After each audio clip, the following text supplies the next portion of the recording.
Hello, everyone, and welcome to the latest episode of Everyday Electric, where we break down everything you need to know about electric vehicles without all the complicated tech talk.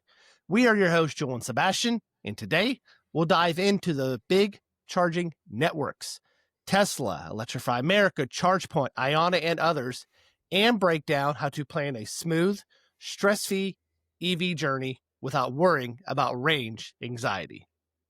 So without further ado, let's plug in and get started.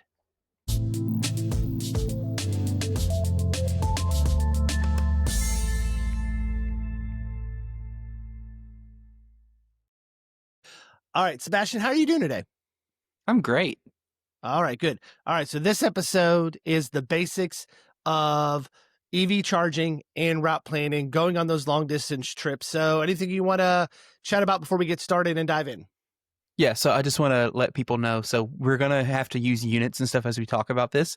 If units are confusing to you for whatever reason, go check out the episode of Everyday Electric we did before this, where we kind of talked about kilowatts and kilowatt hours and all that and kind of what it all means, so that, then when you come back and you can watch this, it maybe makes a little bit more sense, because we, in order to have this conversation about charging now, we need to be able to talk with those units, in play. But I can understand where, if this is the first time you're hearing them, it would be confusing. So no shame. Just go check out the other one and then come back here. That is correct. These kind of episodes kind of build on each other. All right. So first thing we're going to talk about are the big charging networks out there. So first off is the Tesla supercharging network. So Sebastian, kind of give us a little brief overview of how the Tesla supercharging network works. Yeah, so the Tesla supercharger network is kind of considered the gold standard, at least in the US, right? It's known to be consistent, it's known to be reliable, and they're known to be pretty quick. Especially if you talk about, so in the Tesla supercharger network, there's a couple of different generations of hardware.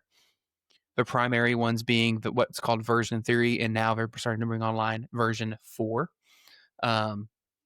Those chargers are capable of giving out 250 kilowatts with an asterisk. We won't get too far into that because that's pretty technical. That gets pretty technical pretty quick. But for intent and conversation, 250 kilowatt peak.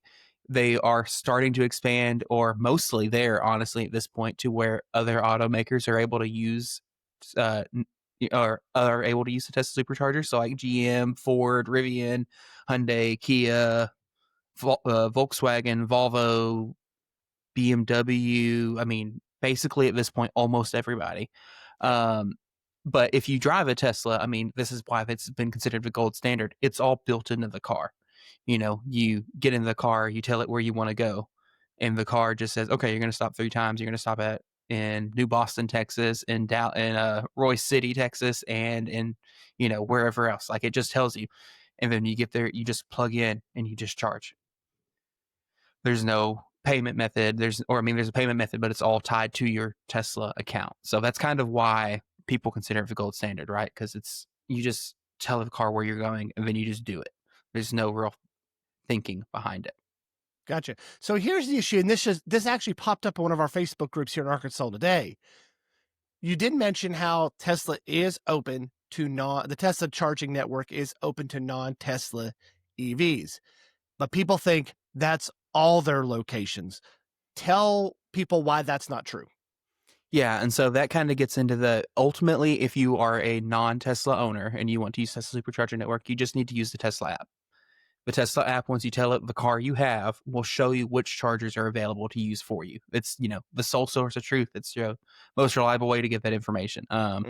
Because the older Tesla Superchargers, so what we're going to call, that are called V2 and V1, A, they're slower, and B, they don't speak in the correct language to talk to something that's not a Tesla. And they can't be upgraded to speak that language, etc. And they're slower, so I mean, you might not even want them anyway. So that's kind of where it is. Like, so here in Arkansas, for example, we have several Tesla superchargers. There's one location in our state that is not open to non-Tesla EVs because it is a version 2 supercharger. So yeah, so if you're a non-Tesla owner and you're thinking, hey, I want to use a Tesla supercharging network, I got the adapters, or your car has built-in NACS, download that Tesla app. It will tell you which locations work and which ones don't. Don't just roll into any. We see this all the time. People roll into a location, say, I can't charge here. What's wrong? Is it my car? No, that's just an older location. It doesn't Yeah. work with your car. Look at the Tesla app. It will tell you all the ones that are available. All right. And just like Sebastian said, if you're driving a Tesla, road tripping is basically built in. You tell the car where you're going and it plans your stops automatically. It's easy peasy. Yeah. All right, so let's talk at kind of like one of the OGs that's kind of, has had some issues, and that's Electrify America. So tell us a little bit about that one. Yeah, so Electrify America is a project by Volkswagen. It was established as part of their Dieselgate settlement. So, and part of their judgment for cheating environmental regulations or whatever else, the U.S. government ordered that they would have to build out a network of alternative fuel stations, essentially. So, electric vehicle charging stations. And in the time since that's happened, I mean, they've grown pretty massively. They have over 1,000 stations nationwide with more than 5,000 dispensers deployed. And these sites, typically offer fast charging. So they'll have 350 kilowatt stations. Some sites will be mixed. So 350, 150 kilowatt stations. Their newer sites are 350, and then they power share between the units so they can, balance out or whatever if they need to, depending on site design. But unfortunately, Electrify America does have a bit of a reputation for not being super reliable. I will say, anecdotally, it seems to be a lot better than it was when I first started driving an EV. But there's still definitely issues and definitely work to be done by the company.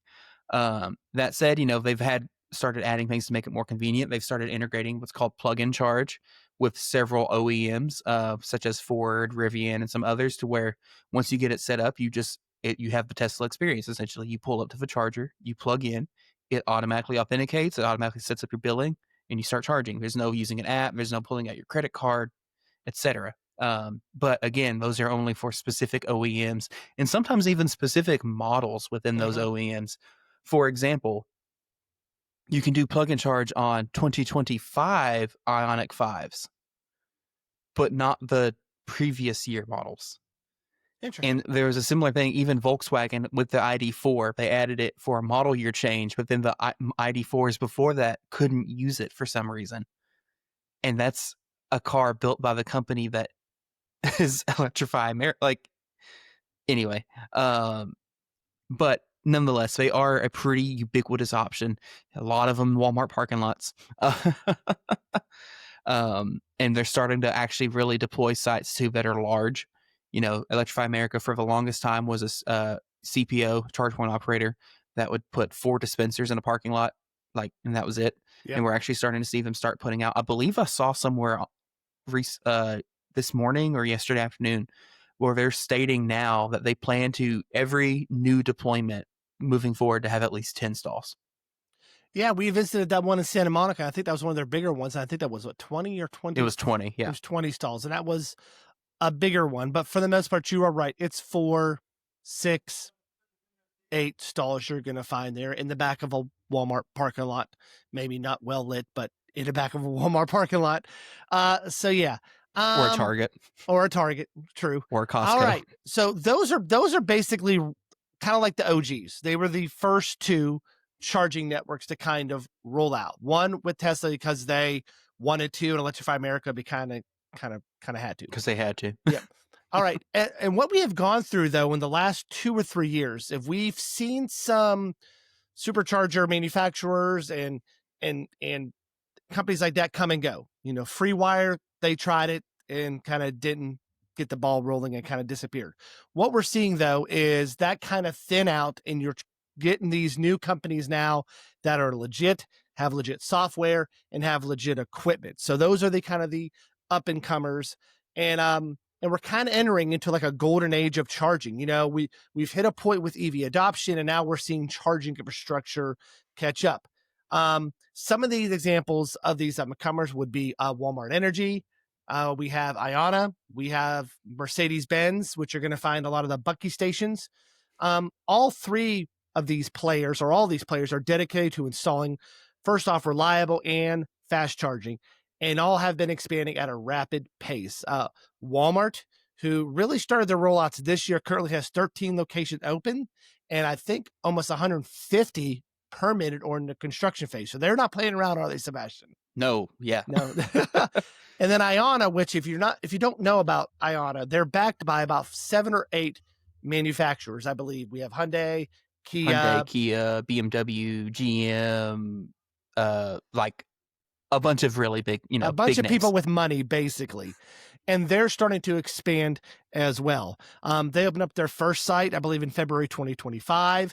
They now have over 900 dispensers across 40 sites. So basically, that's within a year we're talking about.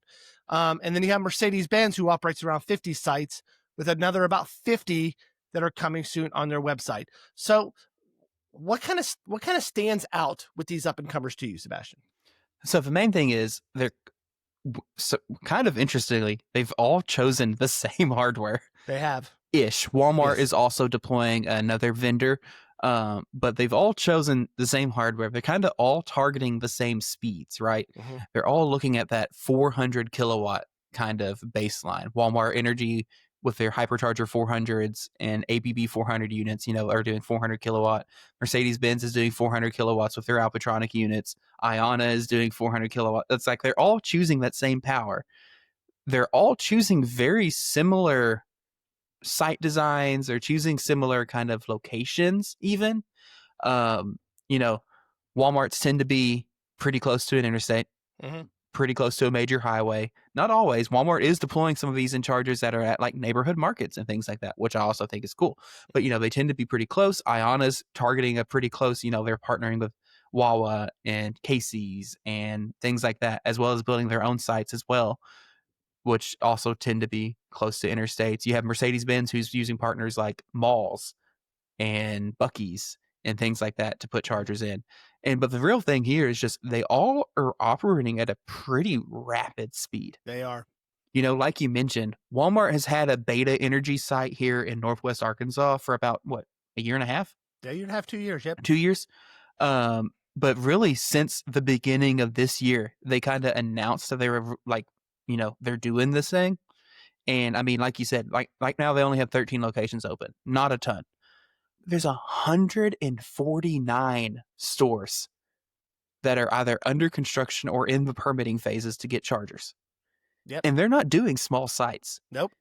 The one we went to in Bedford, Texas was 10 stalls, Yeah, it was nice too. 8 Yep. stalls, something like that. It was, Yep. I mean, it was a large site. And again, all of those are 400 kilowatt stations. Yep. With CCS and NACS too. Yeah. Iona is doing, similar installs. Are doing 4 to like their smallest sites are 4 stalls. They have stalls that are in the 10 numbers, and one big thing on these dispensers too is 2 cars can charge them at the same time. So if you've got 2 cables and say 8 dispensers, that's 16 charge ports that could be used. And Mercedes is doing a similar thing. Mercedes is partnering with these big retail locations that tend to be close to highways where people are gonna be. And yeah,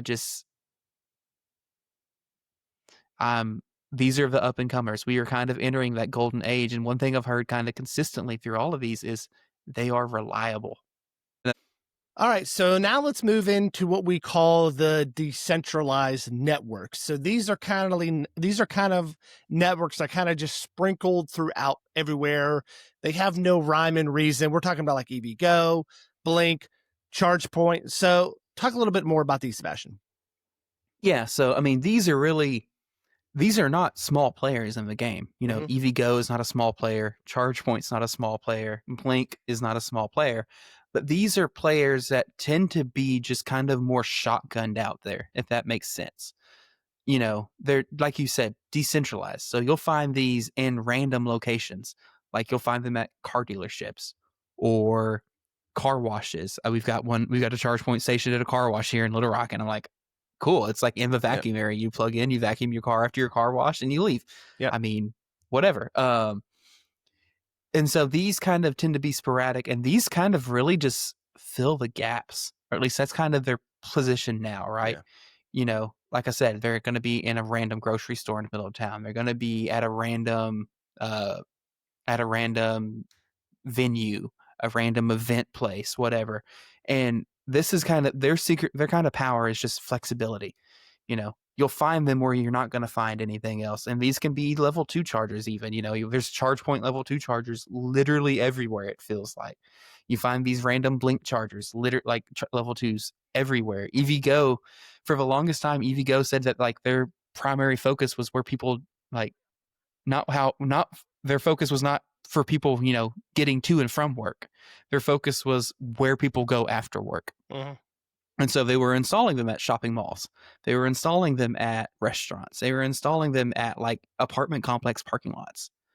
Um, and so, yeah, the main thing here is there's a bunch of other networks out there. These three are kind of the big ones, but they typically take a more random approach to locations. And those companies too, a lot of times, for example, ChargePoint. ChargePoint itself is not in the business of owning chargers. So ChargePoint is, they manage them, they kind of do the payment processing, all that jazz. But the business owner is ultimately the person who's buying the charger. Mhm. And same thing with similar thing with Blink as well. EVgo has a bit more flexibility. EVgo also has partnerships with companies like Pilot and Pilot Flying J and some others to install locations. Those are actually on an interstate corridor, in that more reliable sense type or more accessible sense. But nonetheless, they do typically kind of are just out there. Yep. Gotcha. All right. So now that we know who's powering the roads and how we, quote, fill up on the roads, let's talk about how to actually plan a cross country drive without losing your mind. Because it's not as easy as a gas car where you just get in and go. And because there's a gas station every 2 miles down the road. So the next thing we're going to talk about is kind of planning a stress-free EV road trip. I've taken EV road trips. Sebastian's taken EV road trips. They're easy to do. It just takes a little bit of planning. So the first thing you got to understand when taking an EV road trip is kind of like to know your range realistically, because a lot of people think my car has 300 miles of range. When I go down the interstate at 75 miles an hour, I should get 300 miles of range. So talk a little bit about why that's not true, Sebastian. Yeah, so ultimately, a lot of this comes into until very recently, was the EPA testing is not in the environment of you doing a constant speed on the interstate, right? The EPA Mhm. testing favored pretty heavily on city driving, where vehicles typically are more efficient. Um, and so when you're driving at a constant 70 miles per hour, you have there's a lot of aspects to go into. You're just kind of delivering a constant stream of power to, propel yourself. You're also fighting wind, and all this other stuff. And because of that, you should just know your EPA range and your actual real world range are probably not accurate. And it goes both ways, Mhm. if your EPA range is 300 miles and all you do is drive at 35 miles per hour in a city, stop and go all the time, you might be able to get 400 miles on a charge. Mhm. Who knows? I don't. Or if you live at the top of a mountain, Yep. you might be able to beat that because you're going to regen Yeah. all the way down the mountain. Yeah. But ultimately, it's your EPA range is in a perfect kind of environment situation, right? And recently, the EPA testing has actually gotten more strict. So on newer model year vehicles, like we're talking 2025, 2026 model year and newer, we're actually starting to see vehicles actually meet EPA range. Not Yep. every time, but we're actually seeing it, or they'll get pretty dang close. And we've seen vehicles actually beat EPA range by a decent bit as Yep. well, The new Porsches. Yep. because the testing has gotten more strict to kind of try to meet that more realistic worldview. So if your EV does say 300 miles, plan for 210, 220, 230, depending on, like he said, weather, terrain, whether or not how windy it is, and things like that. Especially if you're new to road tripping, that's what you got to figure out, like that 20 to 30% buffer. All right. Next thing you got to understand is you got to use smart route planners. You got to route plan when you drive an EV. You can't say, hey, I'm going from here to New York City, and I'm not even going to route plan. I'm just going to go and let the wind be at my back. So, talk a little bit about route planners that you have used, Sebastian, and how they're important and how a lot of them integrate with your EV. Yeah, so I mean, for starters, if you drive some EVs, the car will do this for you, right? for example, if you drive a Tesla, like we talked about before, you just put in the navigation where you want to go. It will automatically find your superchargers, tell you where to stop, how long to stop, etc. And a lot of other modern EVs do this as well. You know, the cars that run Google Automotive, so like your Blazers, your Equinox, your other GM EVs, your new Nissans, your Volvos, whatever. Those use Google Maps and have built-in EV routing that way. So you do a similar thing. You go in, you tell it where you want to go, and it will automatically find the stops for you. But say you don't drive a car that does that. Um, that is where just knowing your car and knowing where chargers are located is helpful. So that's where an app like PlugShare can come in handy, because you can go in, you can kind of look at where you're going. You can see chargers level 1, level 2, level 3, etc. chargers on the route. You get scores, you get reviews, etc. There's also apps such as, which I actually use, a Better Route Planner. So we Mhm. did a video very recently talking about how to set this up, why you might want to set it up. But the main thing here is a Better Route Planner has the ability to connect to your car. So you can either do it through, there's some set services that allow you to do it through like third-party data access, which is more reliable on some brands than others. The app does a pretty good job of telling you whether or not it actually recommends that. You can also use your OBD port on your car, which every car in the United States has one. Usually bottom left, right underneath the steering wheel. Yep. Somewhere under the dashboard, Yep. and a little Bluetooth dongle, and you pair it to your phone, and then the car kind of gets live data through that. And so, or the app does, and then when you go on the app, you tell it where, you just use it like a GPS app then. You tie it to your CarPlay or your Android Auto, whatever. You put in, I'm at this location. It reads your dongle. It knows you're at 84%. You say, I want to go to Los Angeles, California. It Mhm. looks along your route. It looks for chargers, etc. It takes into account battery temperatures and wind speeds and weather and all that, and then spits out a nice, pretty little map and tells you, okay, go here, charge for 20 minutes, Mhm. go here, charge for 30, go here, charge for whatever. Mhm. And really, I mean, it's not a great, it's a great app. It's not user friendly, but it is there. And I mean, other than that, there's all sorts of apps. There's, I think, ChargeWay is another one Yep. that's similar to PlugShare and has some routing capabilities in it. There's a lot of different apps out there. And you're right. It's not like going to a gas station, because there's a gas station, you know, there's 7 million of those. But we're getting to the point now where charging in a lot of, at least a lot more of the country, is getting to the point where it's more ubiquitous, to where as long as you kind of have a rough idea of what you need to do, you can probably make it. Yeah. I mean, Um, just when we go on trips, even like our trip to Dallas, we basically know the two places that we're going to have to stop and charge. I mean, we know it's going to be, New Boston or Nash, which is right before that, like 10 minutes before that. And then we have another one that's probably going to be like Roy City. I mean, we just we know that that's where we're going to stop, yeah. and they're reliable chargers, and we don't have to worry about things like that. So yeah, knowing your car, knowing your system. And also, we're seeing as the newer EV models come out, the built-in route planning within these cars is getting better. I Yes. first got my EV6, there was no route planning. Now with updates, it has route planning. It's okay. It doesn't want you to get to a charger below 20%, but it works if you have to use it. No big deal. I use, an OBD dongle. That's what I use in my car. I use a better route planner, things like that. So, yeah, just make sure you're using a route planner. Make sure you're planning it out. Just give 5 or 10 minutes to figure out where you're going and some things like that. Also, charging your EV on a road trip is not as fast as filling up your car. It's getting better, but I have to understand, you have to build in some downtime. Um, and charging breaks are nice. I mean, we talked about this all of our podcasts. Sebastian has kids. I have kids. The days of us, especially, and there's a 20-year age difference between me and Sebastian. The days of me hopping in a vehicle, driving on the road for 5 hours, getting out for 8 minutes, gas, bathroom, drink, hopping back in, another 6 hours, 10 minutes. I can't do that anymore. It's just not realistic for me. We have kids, we got to stretch our legs and things like that. So building in this downtime of about 20 minutes, maybe 25 minutes of where you have to stop. So you want to elaborate more on that, Sebastian? Yeah. So, I mean, and we're getting to the point, and just to be clear, we're getting to the point where a lot of these EVs have good range. Yeah. So you're still talking about being able to drive 2.5, 3 hours, Yep. even more sometimes. I mean, if you have a Cadillac Escalade IQ that does 400 miles on a charge, Yep. I mean, what is that? What's math? Or a I'm Lucid or something drawing a like that. blank So right yeah, now. 6 400 times. miles. That's 5.7 Yeah. hours. So it's, I mean, over 5.5 hours without stopping in theory.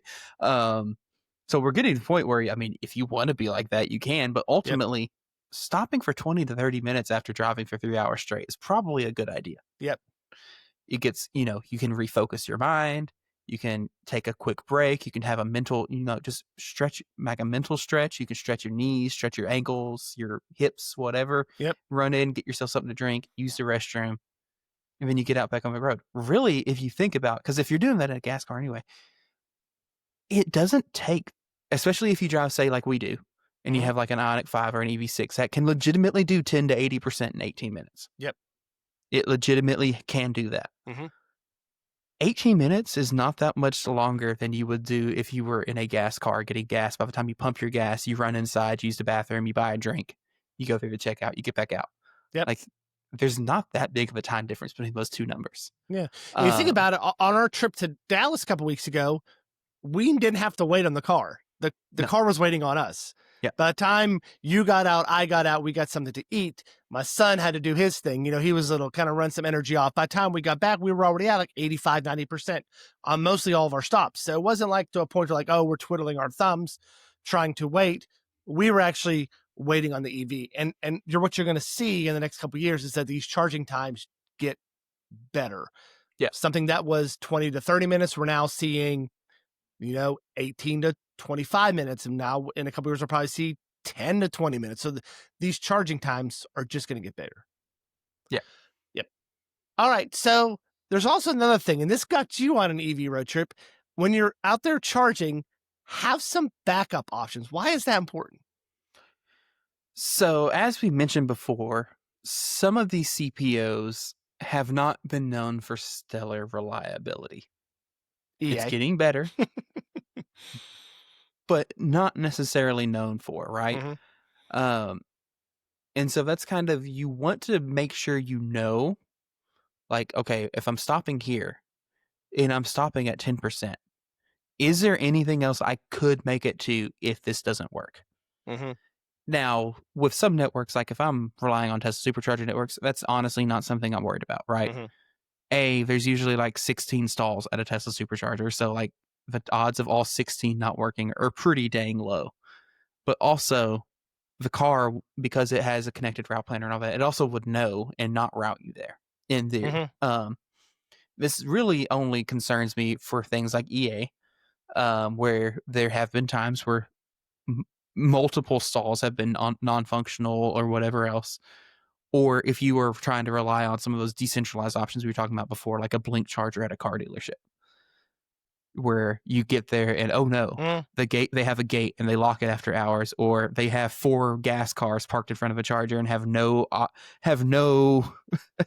gumption to then move the gas car out of the Yep. way for you. Um, so just know your options, know your stuff, and go look at PlugShare. PlugShare is a great resource because you can go to PlugShare, you could click on the charger, and you can see actual real life check-ins from people at a charger. People who will say things like, "This is a dealership charger; they will run you off," Yep. or "This is a dealer Stall charger," 6A is not working. Don't or "I try it. was Yeah. here Yeah. yesterday and 6A would only give me 30 kilowatts." Yep. Like, there's a wealth of knowledge out there, if you go look for it. Yep. So even though my car, it's an Ionic, no, that's you. It's an EV6 and it charges slower on the Tesla Supercharger network, maybe 10 minutes slower for each stop. I have a tendency to go there when I'm traveling because I know their networks are going to be reliable, but there's also usually a backup somewhere near, so it's not a big deal. Yeah. All right, and the last thing we're going to talk about before we move on is how you pay for these, because every one of these charge point operators Does it a or little different. does a little different, has their own app, has their own thing. So, what are some things that people need to know about that? Yeah, so kind of just for starters. So if you're Mhm. looking at, say, Tesla, if you drive a Tesla, you just plug in and charge. Mhm. If you don't drive a Tesla, some automakers support plug and charge with Tesla, others don't. They all support the use of just opening the Tesla app having your credit card already on file in the Tesla app, and then using that to activate and pay for charging. Hmm. And a lot of these CPOs also are offering memberships. So Tesla does this to where you can pay a monthly amount and save, 10 to 15 cents per kilowatt hour by having that payment. And so if you are doing a road trip or you're going to be doing a lot of traveling, it can make financial sense to pay the, say, $7 for a membership if you know that you will end up spending, say, if you will end up using, say, more than 70 kilowatt hours, right? Because if you're saving 10 cents a kilowatt hour and you charge 70 kilowatt hours, well, there's your $7. So after that point, you're legitimately saving money. Yep. Um, and Electrify America does a similar thing. So Electrify America typically has credit card terminals on their stations. The reliability of those has not been amazing.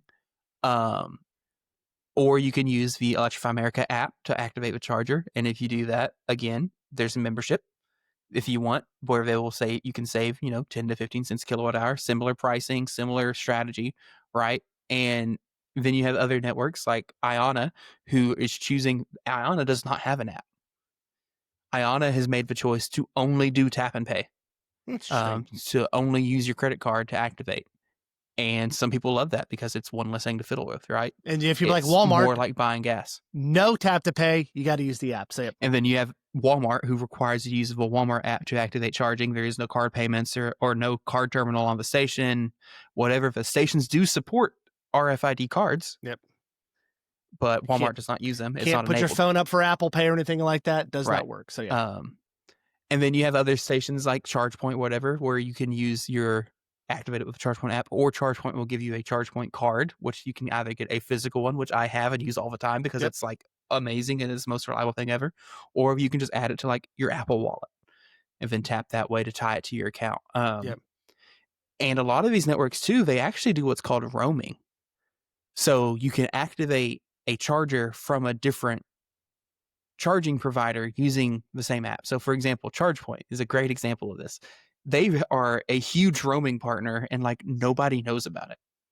Really? You can use the ChargePoint app to activate stations from ChargePoint, Blink, EV Connect, and there's a few more in there, but you can use the ChargePoint app for all of those. So if you ever stumble on a Blink level 2 charger or whatever, and the Blink app doesn't want to work for whatever reason, because you and I know, you can tap your ChargePoint card on the unit, and 9 times out of 10 it'll work. Yep. And then you have bypassed the funky payment terminals, you've bypassed the app, you've whatever, and it'll bill through your ChargePoint card. It's amazing. I love it. And I recommend that to people all the time because I'm a person who I don't love using all this, having 700 apps for charging my car. We have a lot of folders on our phone that says EV charging. You open it up and there's like mine's just lightning bolts, but it says 12 apps in there, and you open it up, you're like, okay, I'm at a Pilot Flying Jake. Let's open that up and let's go there. So yeah. Anyway. All right. So let's move on. So let's kind of talk about, just take a few minutes, talk about some trips we've taken. If you're new to the podcast, haven't heard us talk about this before, we've taken trips. My longest EV road trips are every summer. We drive from Arkansas to South Carolina. That's about 12 hours. We split up to 2 days. My longest was about a 16-hour trip or 17-hour trip from Little Rock to Pittsburgh in a Model 3. And I just really like those trips because, kind of like we said before, when you stop, it allows you time to slow down and see what's going on. Like, for example, tell you one story. Now let Sebastian tell one. Oh my gosh, I forgot the name of the town. Outside Tennessee to Nashville. Casey Jones train station. What is that? It's between Memphis and Nashville. I forgot.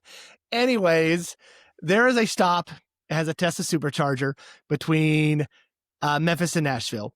And it's the Casey Jones exit. They have a train station. They have a little train museum there. Like, honestly, I've never been there because in the same parking lot as the Chargers, they have it looks like a little Wild Wild West area. So they have like some buildings that look like, a downtown saloon or something like that. They have the Casey Jones train museum there. You can go in there and see it.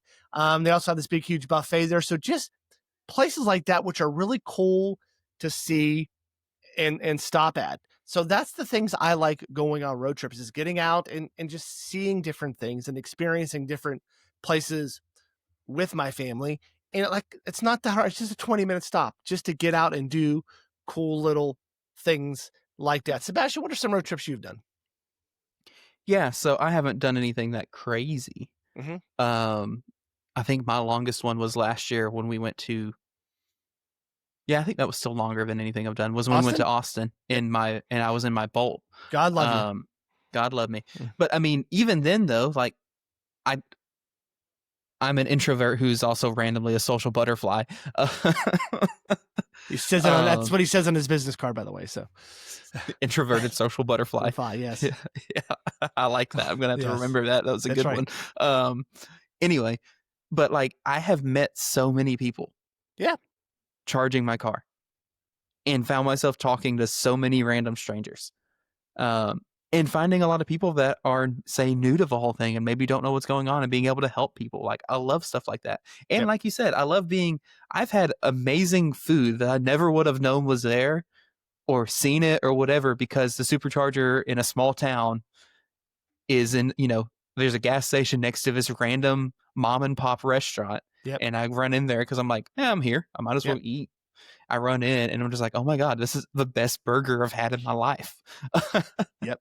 But my fun thing is like a lot of the stops here in Arkansas are at Ozarks, in Ozark and things like that are at these places called they're just truck stop places, and Workman's, things like that. And a lot of the truckers come up to you while you're charging and they ask you questions like, "Hey, how far can you go in one of those? Do you have to charge it every 20 minutes?" We're like, "No, it's not how this works." So just sharing those stories and meeting different people, you kind of get that experience. Um, with those real world trips, are you saving money, gas versus electric on those trips? So That's we've always a actually million done dollar question because that's when everyone points out is you're spending 40 cents a kilowatt. That's way too much to charge. But think about it. I take 2 big road trips a year. 95% of my charging is done at home. 5% is on the road. So talk a little bit about how those estimates work out. Yeah, so we've actually done an episode talking about this before, and we Yep. actually do real actual math in the episode and It's really very break techy. down numbers. But really, ultimately, that's kind of the part that you kind of said the part there. DC fast charging has gotten very expensive in the Mhm. last 2 years. And some of that's because these networks have building out, huge mega stations, and it costs more money to build these out, and it costs more money to deliver super high power, things like that. They have to make money. They're a business, right? Mhm. Um, but that has resulted in DC fast charging has gotten very expensive. And it honestly, at some points, especially in some parts of the country, like here in Arkansas, where gas is $2.30 a gallon right now, it can be cheaper to road trip a gas car. Mhm. But the part that you have to remember and keep in mind is, how many times do you do a road trip a year? Yeah. I mean, like Right? I said, I take about 2 big ones a year and that's it. It's like if I drive 20,000 miles this year, which I'm pretty well on track for, if say 1,000 miles of it is a road trip, that's 19,000 miles that I'm charging at home. Yep. And if I'm saying I pay, say like I think the Walmart one we did recently was 42 cents a kilowatt hour, Mhm. which was expensive. I pay 11 cents a kilowatt hour at home. I pay It's 13. like the math and the calculus changes completely when you consider I don't have to get gas Mhm. at a gas station. I don't have to get electricity at a DC fast charger in public. I Yes. get most of my electricity from my wall Mhm. outside. Um, and so, like, yes, road tripping can be expensive in an EV, Yep. but in the grand scheme of things, you are most likely still saving money by driving electric. True. All right, we're going to kind of wrap this up and talk about the future of EV charging. So, what we're seeing is a lot of these manufacturers over the years, and this is a good thing, have switched the little port that's on their car to charge with the Tesla NACS connector. That's what it's called, North America Charging Standard. There's a technical name. What's the technical name? J3400. J3400. That's the technical name for it. Which makes it nice because then we're not having to, newer vehicles, you're not having to carry around all these adapters and things like that, which is something you have to do if you're like me and Sebastian, who have cars that have the CCS plug on it and we want to stop at Well, a. unfortunately, we're going to be in a bit of an adapter hell Yep. forever because as Yep. cars switch to NACS, there's a bunch of CCS chargers out there still. And so yes. I'd say in But the next yes. 5 years, we're going to be in adapter hell, probably, most likely, maybe a little bit longer. But yeah, but how is that a game changer where looking down the road, all cars are going to have the same port on them to plug into? I mean, really, it's kind of what we were talking about before, right? Everyone will, in theory, be able to use the same chargers. Mhm, You're not going to have Teslas have a different port that therefore only use Tesla superchargers primarily, and then everyone else uses everything that's not a Tesla supercharger, or they have to use an adapter, mhm. whatever. If we all have the same port, then we can all, in theory, use the same chargers, Yep. uh, which is a good thing. Like, Mhm. it's the same thing, if we're all using USB-C on our phones. Yep. I no longer have to have a lightning charger and a micro USB and a USB-C and a like whatever if we're all using the same port. Mhm. So yeah, and then we have the NEVI funding, which came And then and went went, and then and came back. now as back has helped roll out some of these, charging stops along the highway. What role is that going to play in the future of EV charging? Yeah, so I mean, as we've mentioned, we've kind of has it's been a focus, right? Mhm, Is one of the big things is building out higher power and more reliable. And that was one of the big focuses on NEVI was making sure that these what the US government designated alternative fuel corridors, so these are primarily your interstate highways, mhm. have high powered, reliable charging right off the highway, Yeah. close by. And so as the program continues, that's kind of stays the same way. There's also requirements that they have to have good lighting, they have to have XYZ to be safe. Um, but the big thing there is just they have to be able to deliver high power and they have to be reliable. And it has to be verifiably reliable. Um, and as the program continues, if it does continue, it doesn't continue, whatever, hopefully it, is a stepping stone for more CPOs to kind of be like the Ionas and the Walmarts and the Mercedes Benz high power charging and whatever else of the world and, deploy these legitimately high power stations that are good. Yes. Yes. And then we have some new things coming down. We just saw this in one of our news episodes. Wireless charging. We have, JT here in Little Rock, who his charging station has solar all over. So tell us a little bit about, look at your crystal ball and tell us a little bit about the future of EV charging. Yeah. So, I mean, I don't really see wireless charging Mhm. being that big of a deal in the future outside of like, you know, Home robo use. taxi fleets and home use. Mhm. And it's cool. Don't get me wrong. The fact that Mhm. Porsche has developed a system that can still transmit 48 amps wirelessly to your car, which is the same number of amps that you can get through a cable on the car. Like, I think that's a crazy and awesome and cool. Mhm. But I mean, ultimately, 48 amps isn't very helpful on a road trip unless you're like parking overnight at a That hotel. that is true. And so we're Um, kind of sorry, go on. no, but to ask, kind of a second part talking about solar and whatnot, we're seeing that be actually a really big play. Mhm. JT has his where the solar is primarily used for powering the building, powering his farm, things like that. But we're seeing things like Tesla deploying out in the middle of the desert stations where are covered in solar with these big, big, big battery packs. And those are legitimately capable of charging cars Yep. and, gathering and collecting enough power to charge a vehicle. Yep. And that's going to play a big case because as we add more and more and more EV charging and then increase electrical demand, that our utility companies have done a craptastic job Mhm. of maintaining. Um, Everyone is so quick to be like, well, where are you going to get the power for EVs? It's like these utility companies have had plenty of time to start building this stuff out, Especially but if we're they going to start haven't building been. these huge data centers all across the country. Yeah. This will just be a drop in a bucket Um, compared to those. yeah. But they also, utility companies haven't been. They've just been pocketing your money. Yeah. Anyway, that's Yep. not the topic of this episode, Yep. but the EVs ain't the problem. There's money out there to improve the infrastructure. It's out If there they wanted to use it. if they wanted to use it for Um, that and to go green with, wind, solar, more than that if they wanted to. So yeah. yeah. So Nonetheless, so I mean, I think the solar and battery backup and things like that to augment the grid mhm. is going to be a very important Yeah. uh, role in the future. And not just, charging on the road, but charging in your home too. Yeah. Yep. Yeah. And that's So too, we're starting to see a lot of like at home, we're starting to see a lot of vehicle to home systems and mhm. starting to hear inklings of an idea of like vehicle to grid systems to where if your car is plugged in and supports vehicle to grid and you're at a period where There's an increased electrical load in your area. Does it offload a couple percent of charge from your car out to the grid in order to avoid something like a rolling blackout? I feel like most people would be okay with, and you get paid, say, for the electricity, right? Mhm. Same thing as net metering on solar, where if you over generate solar energy and you're sending it back in the grid, you can get paid for the energy you're sending in the grid. Yep. That's In what I do theory. at my house. Send it back to the grid.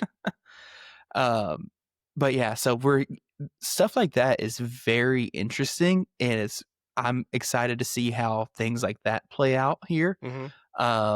But really, ultimately, the big future of charging is this golden age that we're entering, and then continuing to build on. Like right now, 400 kilowatts is the great new hotness in the United States. Mhm. They're already laughing at us in China. Yeah. In China, they're deploying 1 megawatt charging, which Yes. is 1,000 kilowatts. Charging cars in 8 minutes. And they're charging cars in 8 minutes or whatever. And so that's what's next, is Mhm. eventually stuff like that will make it to the US. Maybe. Maybe. We hope. Maybe.